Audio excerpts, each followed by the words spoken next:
there we go. This is last day that will be running. It's all being pulled apart, and someone mentioned in the last video in the comments section that I should bounce it till it breaks. Do you know what? I feel that's a good thing. Had a bit of laugh. Quite proud of my twin alternator setup in this, so I think I did well there. So let's move it over there. At least if it breaks, it hasn't got to move again, so let's give it a go. Right, don't know how well this is going to go, because last time I just pressed the buttons to lift the back up a little bit. The solenoids were clicking, so I don't think the 24 volt alternator is charging now. It hasn't got a battery light in it, in the circuit. So this might be alright. Obviously keep your eye down there, because if it's going to break, that's where it's going to go.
Opened up a little bit.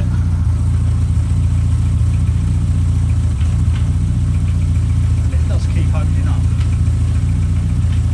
But I don't think it's going to break. Right then, let's get stripping this thing down.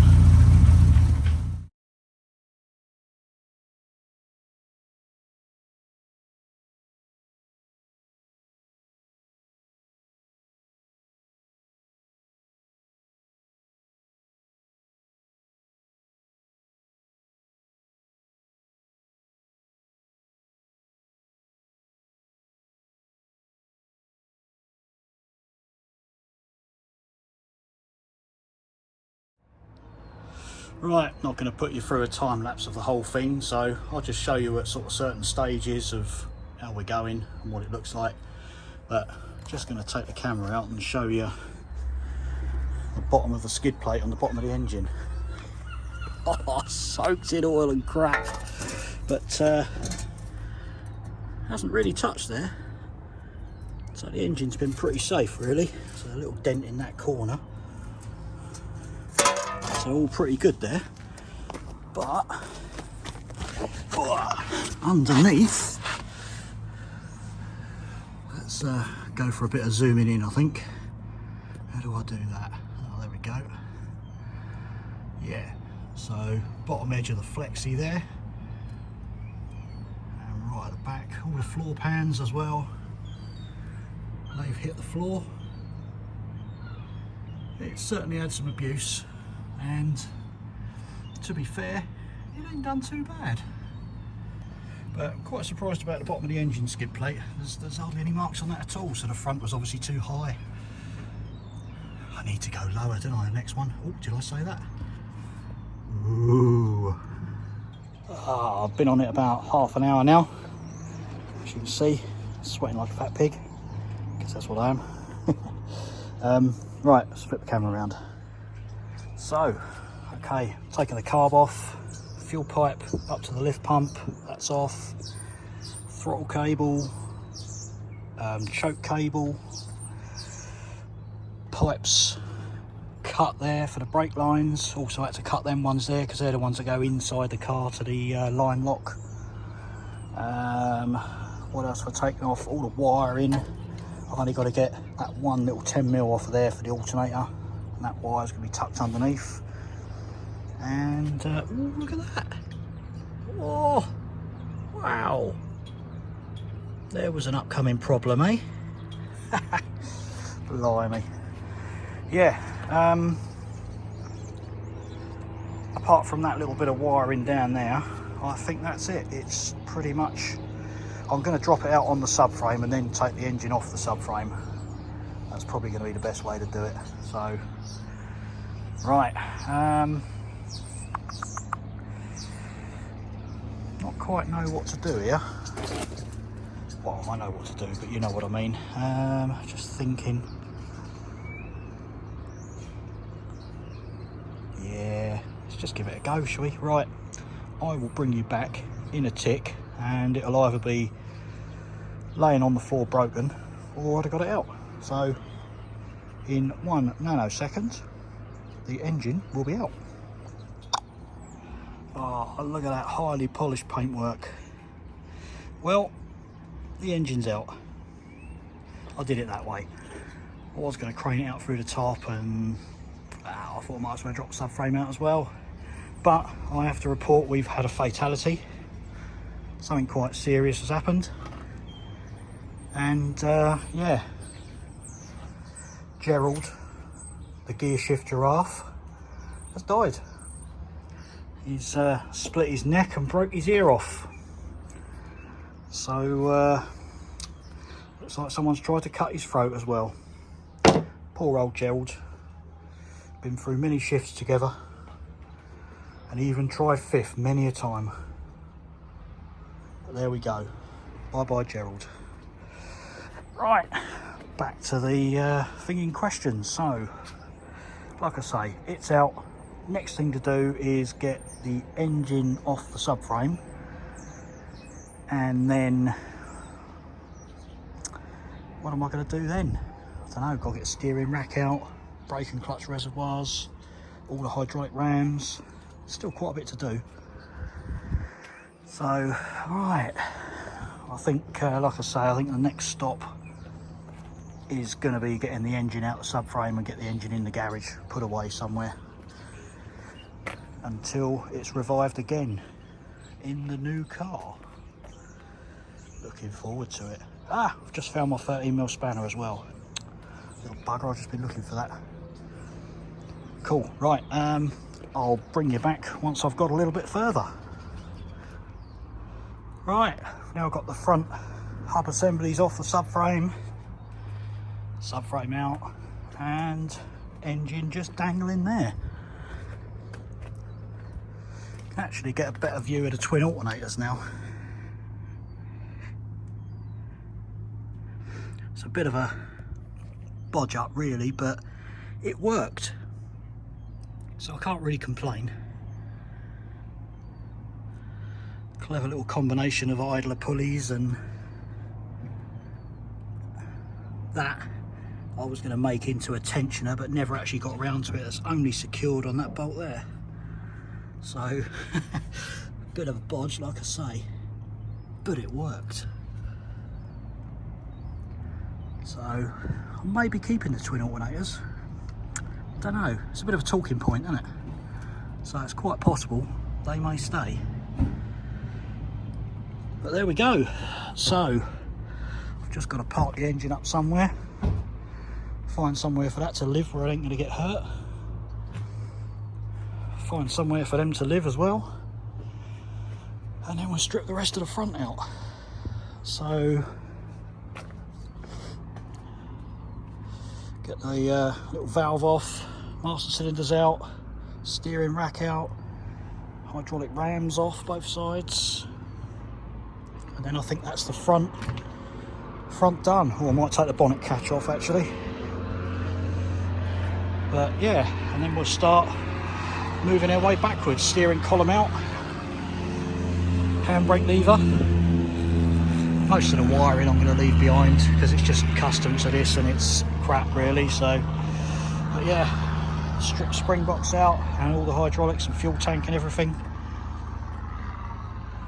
Once all that's out, it's just a case of rear brakes, hydraulic rams.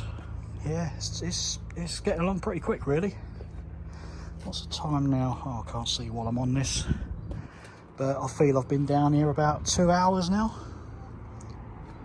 Like I say, it's literally just ripping it all apart. There's nothing nothing clever about it. It's just undoing bolts and yanking things apart. So cool. Righto, I'll bring you back in another second when I've got a bit further. Right, haven't got much further. Taken the front rams off and steering rack's now out, master cylinders are out. I'm just starting to take the pedal box out, steering columns out, steering rack, yeah, said that. So yeah, it's all coming apart all right. So just working my way from the front to the back really. Can't think what's next. What was I doing? Oh yeah, pedal box, that's what I was doing. I've got them 2 bolts out from the other inside in there. Just got to get the bracket on the by the bottom of the steering column, top of the steering column to get out now, and that'll be the pedal box out. Woo, getting there slowly but surely. Oh, it's getting more bare by the minute. So we got most, I just got the wiring to rescue there. I was gonna keep it in the car, but for the time it takes to take it out, I think I might as well take it out and keep it. But yeah, starting to dismantle this bit now. Got all the batteries out. Just gonna start taking a few more wires off the pumps, and then take all the hoses off and take the pumps out, and the fuel tank, and then the spring box. And then really it's just the rear brakes. Oh, noisy sod. Should turn their engines off when they come over here just for the noise. So yeah, all the rear brakes and stuff to take off of it. The half of the subframe I'm going to leave in there. The swinging arms I'm going to leave in there because they're no good to a normal Mini. And yeah, look at that, look. I accidentally bent it getting the exhaust off. Whoops. Oh, another crack spotted as well, all the way through there. It's a bit odd, isn't it? But then again, it did start splitting here as well. And you can see it's all bending here as well. That's why I've actually put this up there to cover it up. But yeah, it's all started bending the back end up, whereas obviously the boot floor smashes into the ground. So yeah, right. Pumps off next. There's another bloody aeroplane. God. Where's the bugger? Yep, so right, I'm going to crack on, get some of these hydraulic hoses out, wrap all them up, get some pictures of all the hydraulics and get it advertised. Woo! Right, it's all empty, completely stripped. Just got to tidy up now because yeah, let me just point that way. Everything's everywhere, but it's all stripped. There's nothing left in it at all now, not even the headliner. Taken all that out, so it's pretty much good to go. Didn't take too long. Oh god, what is it now, about 4 o'clock? Started at about 9 this morning, so it's taken a time, but you know, it's pretty much done now. Just as I say, got to tidy up, and that's me done. Woo! Yeah, that's it then for today. Thanks for sticking around, and tune in to the next video where it's going to be the new car, hopefully. I can't see me being let down. Like I say, good bunch of guys, so yeah, looking forward to it. So yeah, thanks for tuning in, and keep your eyes peeled for the next one. Bye bye.